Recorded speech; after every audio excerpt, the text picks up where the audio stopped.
So, ayan, Joey in the house. Ayan, para mag-file ng petition. Papel daw ng petition. Wala namang demanda, pinatatawag lang at tatanungin, nag-file ng petition.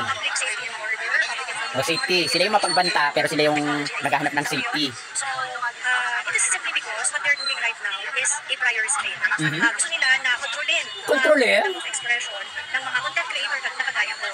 Malinaw kanina doon sa kanilang hearing na they really want to get back content creators like myself. Specifically, lalo na ako.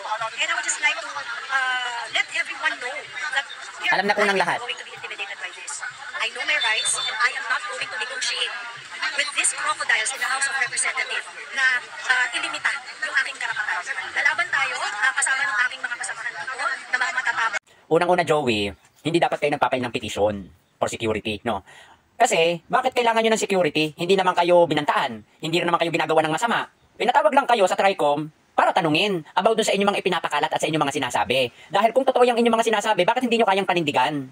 Tatanungin lang kayo, no? Ngayon, kailangan nyo lang sumagot, sabihin ng totoo, magpakita kayo ng ebidensya dyan sa inyong mga kiniklaim. At kung sinasabi nyo naman na kayo ay matatapang, hindi naman katapangan yun. Dahil kung kayo ay matatapang, aatin kayo. At hindi kayo matatakot na sumagot. Dahil yun ang ipinapakalat nyo. Dapat manindigan kayo kung anong pinapaglaban nyo. Hindi yung papapuntahin kayo at iniimbita kayo sa TRICOM, pupunta kayo sa Supreme Court.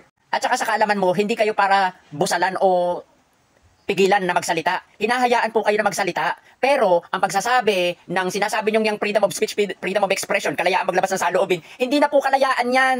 Kasi, ang pagsasabi ng saloobin ay may limitasyon. Dapat, nakabase ito sa katotohanan, hindi sa kasinungalingan na kayo lang ang gumagawa. Yan din ang pinakadahilan kung bakit hindi kayo umaten. Dahil alam nyo sa sarili nyo na nagsisinungaling kayo. Tapos sasabihin mo, kasama mo yung mga matatapang. Paano naging matapang yun na hindi nga kayo humarap? Joey naman. Kung makapagsalita ka pati, no, alam na alam mo ang batas. Eh, yung hindi mo nga pag-aten at pangbabaliwala ng imbitasyon, isang matinding kaso na yan. Binabaliwala mo ang batas na dapat ay tinutugunan mo dahil ikaw ay abogado. Isang patunay na yan na kahit ikaw wala ka ring alam.